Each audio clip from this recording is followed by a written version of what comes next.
అందరికీ నమస్కారం. మనం ముందు తరగతుల్లోని తత్పురుష సమాసాల గురించి తెలుసుకున్నాం కదా. తత్పురుష సమాసాలు అంటే ఏంటి?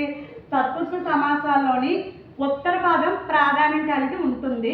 అలాగే తత్పురుష సమాసాలన్నీ కూడా విభక్తులతో అనుసంధానమై ఉంటాయి. ఇప్పుడు మనం కర్మధారయ సమాసాల గురించి తెలుసుకుందాం.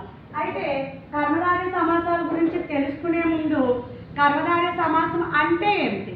కర్మధారయ సమాసం అంటే అసలు కర్మధారయం అంటే నామవాచకం విశేషంతో కలిసి ఉంటే దానిని కర్మధారయం అంటారు. నామవాచకం విశేషంతో, విశేషం అంటే ఏంటో తెలుసా? విశేషం అంటే విశేషణం. నామవాచకం విశేషణంతో కలిసి ఉంటే దానిని మనం కర్మధారయ సమాసం అంటారు. మనకు తెలుసు భాషా భాగాలు 5. అది నామవాచకం, సర్వనామం, క్రియ, విశేషణం, అవ్యయం. అయితే విశేషణం అంటే ఏంటి? ఒక నామవాచకం యొక్క గుణాన్ని లేదా స్వభావాన్ని చెప్తే దాన్ని మనం విశేషణం అంటాం. అయితే నామవాచకం విశేషణం కలిసి ఉంటే దానిని మనం కర్మధారయ సమాసం అని కూడా అంటాం అన్నమాట. అయితే ఈ కర్మధారయ సమాసంలోని మనకు తెలుసు సమాసంలో 2 పదాలు ఉంటాయి. పూర్వపదం ఉంటుంది, ఉత్తర పదం ఉంటుంది. కర్మధారయ సమాసంలోని పూర్వపదానికి అలాగే ఉత్తర పదానికి ఒకే వస్తువు యొక్క ధర్మాన్ని బోధిస్తే దానిని సమానాధికారం అంటారనమాట. అయితే తత్పురుష సమాసాలకు వెళ్ళేటప్పటికి కేవలం ఉత్తర పదం మాత్రమే ప్రాధాన్యం కలిగి ఉంటుంది. కర్మధారయ సమాసంకి వచ్చేటప్పటికి పూర్వపదం, ఉత్తర పదం ఒకే ధర్మాన్ని బోధిస్తాయి. దానిని మనం సమానాధికారం అని అంటాం. అయితే కర్మధారయ సమాసంలో ఉండే విశేషణాలను బట్టి ఈ కర్మధారయ సమాసాలు మనం 6 రకాలుగా చెప్పవచ్చు. ఈ కర్మధారయ సమాసంలో ఉండే విశేషణం చెప్పాను కదా, నామవాచకం విశేషంతో కలిసి ఉంటే అది కర్మధారయ సమాసం.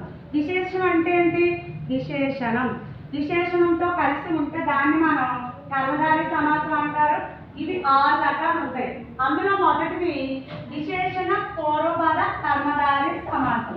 పేరులోనే ఉంది, విశేషణ పూర్వపద కర్మధారయ సమాసం. ఏదైనా ఒక విశేషణం పూర్వపదంగా ఉంటే దానిని మనం విశేషణ పూర్వపద కర్మధారయ సమాసం అంటారు. ఉదాహరణకి ఎర్ర మందారం. ఎర్ర మందారం అంటే ఈ మందారం ఎలా ఉంది? ఎర్రగా ఉందన్నమాట. ఎర్రది అనేది ఏంటి? విశేషణం. ఎర్ర మందారం ఏంటి? ఎర్రదైన మందారం. ఎర్రదైన మందారం. విశేషణం పూర్వపదంగా ఉంటే దాన్ని మనం ఏమంటాం? విశేషణ పూర్వపద కర్మధారయ సమాసం. అలాగే తెల్ల పావురం. ఇక్కడ పావురం ఎలా ఉంది?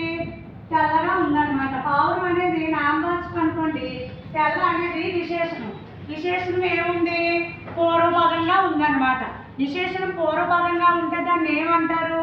విశేషణ పూర్వపద కర్మధారయ సమాసం. తెల్ల పావురం, తెల్లదైన పావురం. నల్ల కాకి, నల్లదైన కాకి. ఏదైనా విశేషణం పూర్వపదంగా ఉంటే దాన్ని ఏమంటాం మనం? విశేషణ పూర్వపద కర్మధారయ సమాసం. ధన్యవాదాలు.